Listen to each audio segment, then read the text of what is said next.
Primeiro lugar, isso aqui tudo viola o princípio acusatório. A nossa Constituição estabeleceu que cabe ao Ministério Público o poder, dever de acusar, de fazer a denúncia criminal. E com isso separou as funções de investigar e de acusar da função de julgar. O juiz não pode investigar, ele não pode acusar, cabe a ele apenas julgar. É uma separação de funções que caracteriza o nosso sistema como sistema acusatório, não um sistema inquisitório.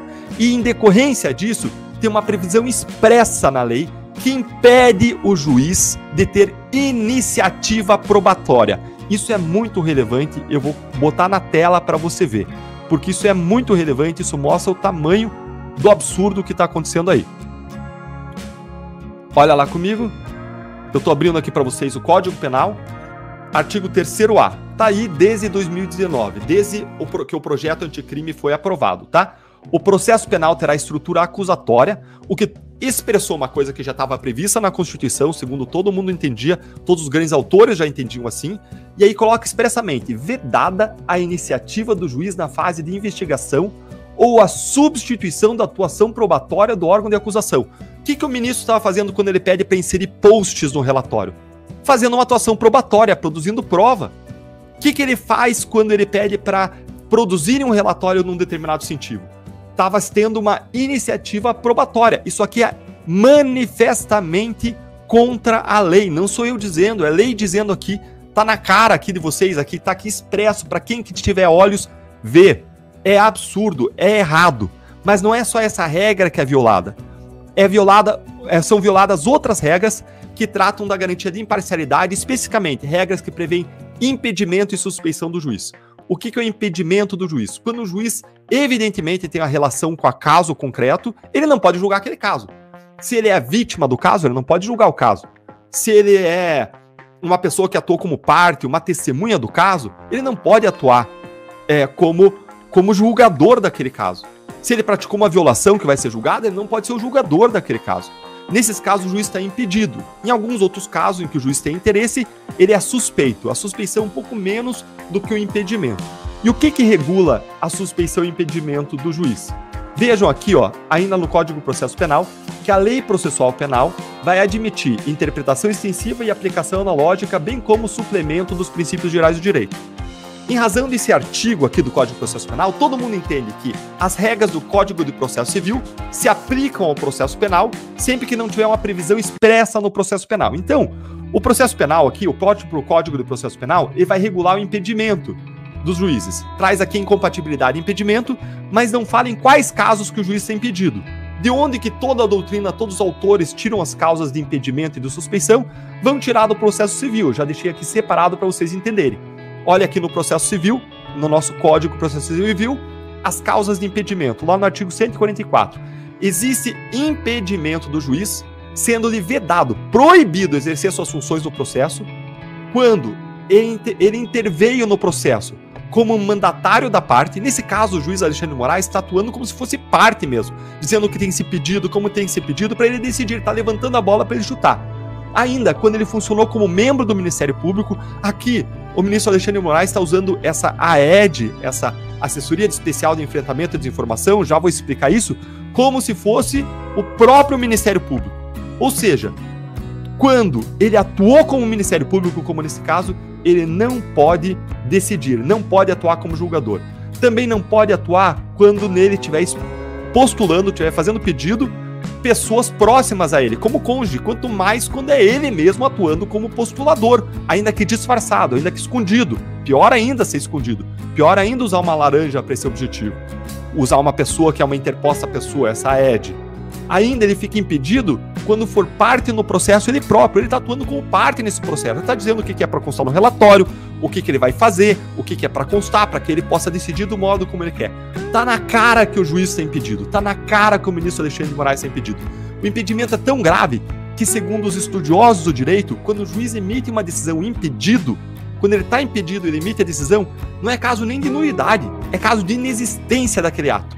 Ou seja, todos esses casos, do Constantino, do Paulo Figueiredo, do Monarque, que veio da ED, todos os outros casos relacionados em que aconteceu a mesma coisa, o ministro Alexandre de Moraes está impedido e todos os atos devem ser absolutamente desconsiderados por todos os tribunais, pelo próprio Supremo Tribunal Federal, porque a consequência é pior do que uma nulidade.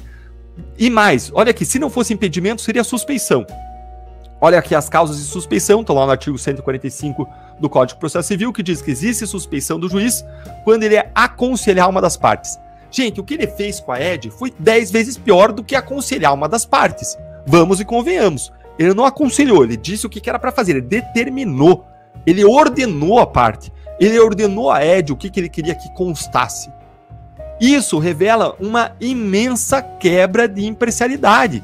Isso, mais uma vez, prova um comportamento 1000 vezes pior do que aquele que eles alegavam falsamente que acontecia na Lava Jato. Lembre que fizeram um auê tremendo, até hoje pega o nosso pé, dizendo que na Lava Jato existia um suposto conluio. Não teve um conluio, não teve um caso em que o juiz falou, faça isso, levante essa bola, haja de determinada forma.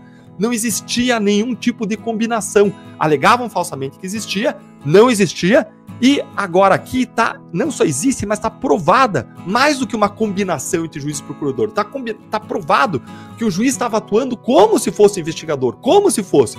Você funde as duas pessoas em uma. É muito pior do que um suposto conluio, a própria pessoa agindo como Ministério Público e como juiz. Isso acaba com o princípio acusatório, tritura o princípio acusatório. O juiz está agindo como parte, como investigador, como procurador, tendo iniciativa postulatória, ou seja, iniciativa de pedir, tendo iniciativa probatória, ou seja, iniciativa de provar. Essa AED do TSE foi usada equivocadamente em 2 pontos. Em primeiro lugar, essa assessoria especial de enfrentamento à desinformação foi utilizada primeiro como órgão de investigação. Mas, espera aí. O princípio da legalidade fala que você só pode agir como administração pública, como servidor público, quando tem expressa previsão legal. Onde que está a regulação dessa ED? Qual é a lei que deu poderes para ela investigar? Não tem. É um órgão que não tem poderes de investigação de acordo com o princípio constitucional da legalidade estrita.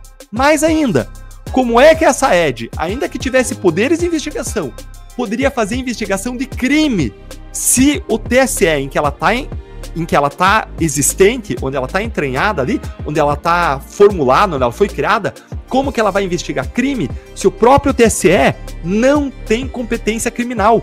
O Tribunal Superior Eleitoral não atua em casos criminais, ele não tem investigação originária criminal, ele só atua revisando, nunca com iniciativa criminal. Ninguém com foro privilegiado é julgado diretamente no TSE, não existe isso no TSE, existe isso no Supremo, não com o TSE. Então se o TSE não pode ter uma iniciativa de inquéritos não tramitam lá originariamente, muito menos eles podem investigar crime, eles não têm competência para isso. Existe aí uma clara usurpação da função da polícia, mas vai piorar, segura que vai piorar, senta aí. Além da ED não ter uma função investigatória, ela atuou como se ela tivesse uma função postulatória. Ela atuou postulando, fazendo pedidos, relatórios, representações para o TSE, mas não tem nenhuma lei que dê função disso a ela. Quem que tem essa função? Quem tem essa função é exclusivamente a Procuradoria-Geral da República, Ministério Público Federal, que teve os seus poderes usurpados. E aí essa ED, que era uma espécie de longa-manos, de braço estendido, é uma espécie de títere aquele títere, esqueci o nome normalmente que se dá, fantoche, que era um fantoche que disfarçava a presença do Alexandre de Moraes, porque era ele por trás da ED, estava tendo função e atividade postulatória de pedido como se fosse a PGR. E pior, tinha relatório ocultando isso, o relatório saía como se não fosse com a origem no Moraes, como se fosse origem parceiros do TSE, pessoas externas ao TSE, denúncias que vieram ao TSE. Isso é errado, isso pode caracterizar sim o crime de falsidade ideológica.